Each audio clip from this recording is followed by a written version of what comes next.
C'est vrai qu'il y a une frustration pour l'observateur de l'activité politique et économique, c'est qu'on parle des phénomènes économiques souvent comme s'ils n'avaient pas de responsable. Je veux dire, quand on aime la politique, on cherche qui est le responsable de cette merde. En gros, je veux dire, et qu'est-ce qu'on peut faire différemment?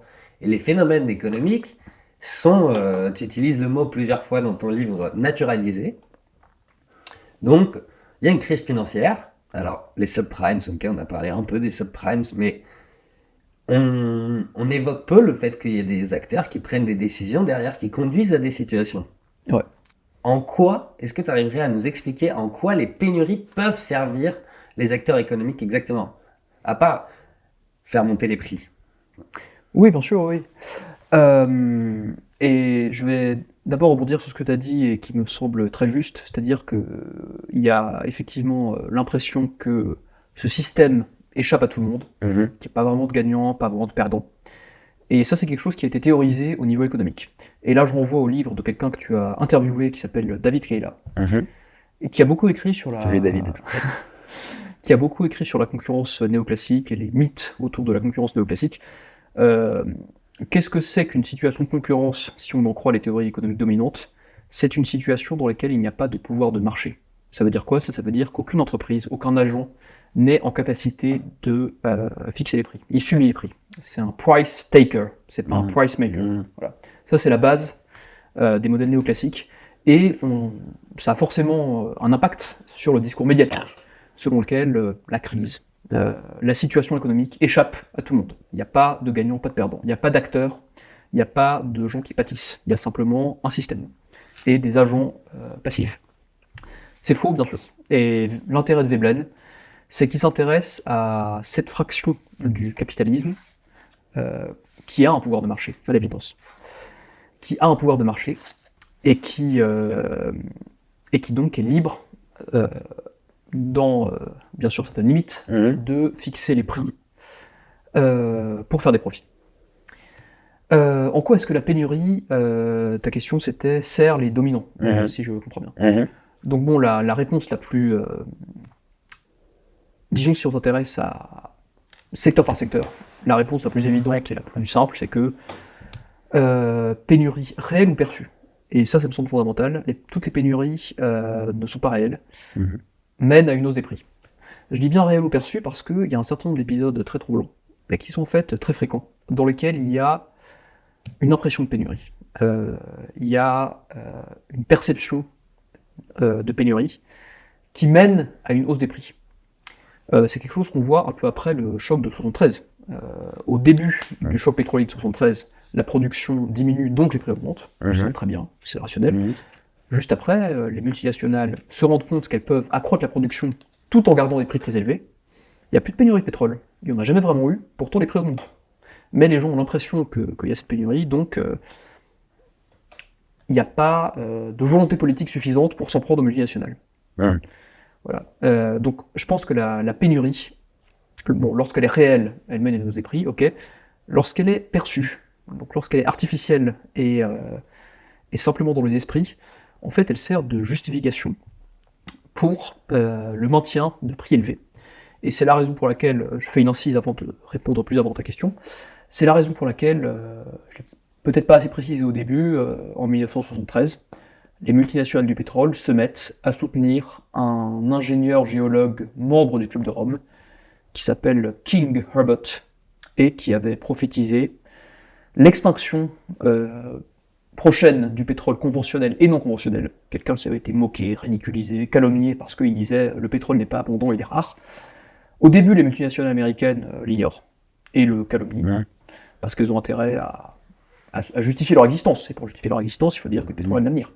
Lorsque le cartel arrive à ses fruits en 1973, que les prix augmentent, que le choc pétrolier déstabilise l'économie occidentale, les multinationales pétrolières commencent à être la cible de critiques.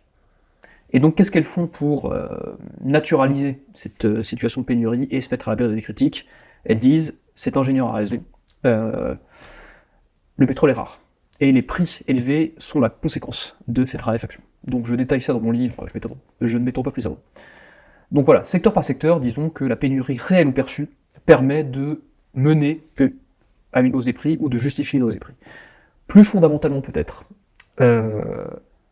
si on raisonne à échelle macro, pas selon tel ou tel secteur, mais à échelle de toute l'économie et de la société, une situation de pénurie dans lesquelles il y a un chômage structurel, des bas salaires, une faible consommation, pénurie au sens plus large, disons, dans lesquelles il y a un ensemble de besoins qui ne sont pas comblés.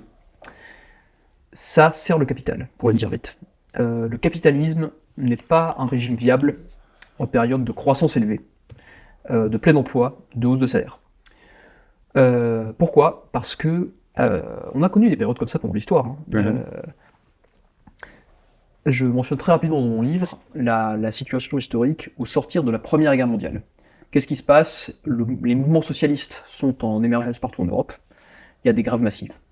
Il y a un régime favorable à la classe ouvrière qui se met en place. Hausse des salaires continue, socialisation d'une partie de l'économie. Il y a aussi le fait qu'on sortait de la guerre et qu'une partie des entreprises avait été nationalisée. Et donc elles fonctionnaient étrangement beaucoup mieux sous régime de propriété publique que privée. Et donc ça fournissait un argument béton au mouvement socialiste qui disait, bon bah vous voyez, on a intérêt à faire ça pour... Et là on observe une phase de croissance, de hausse des salaires, qui en dernière instance rend inutile la rente et le capital. S'il y a inflation et hausse de salaire, les rentiers sont perdants. Si jamais on socialise une partie croissante de l'économie pour mettre fin à l'inflation, aux pénuries, le capital devient inutile. Et donc, c'est la raison pour laquelle un certain nombre de théoriciens, notamment quelqu'un comme Michał Kalecki, économiste polonais, analysent ce qu'ils nomment la fonction politique du plein emploi et du chômage.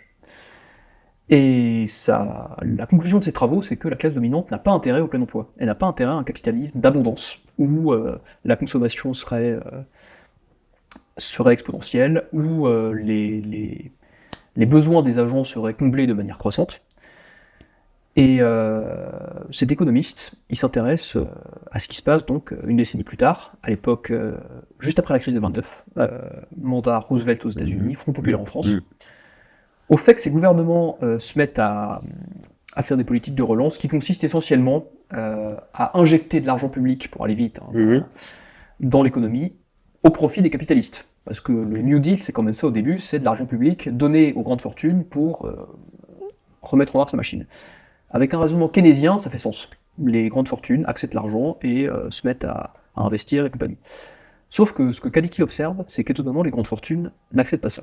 Elles refusent qu'on leur injecte de l'argent comme ça, parce qu'elles profitent de cet état de chômage. Elles profitent de cet état de récession, et elles ne veulent pas de retour à un état de plein emploi où les syndicats renieraient progressivement leur pouvoir. Donc, au sens un peu plus philosophique, je pense que la pénurie est nécessaire à la survie d'un système capitaliste. Au maintien du statu quo. Oui.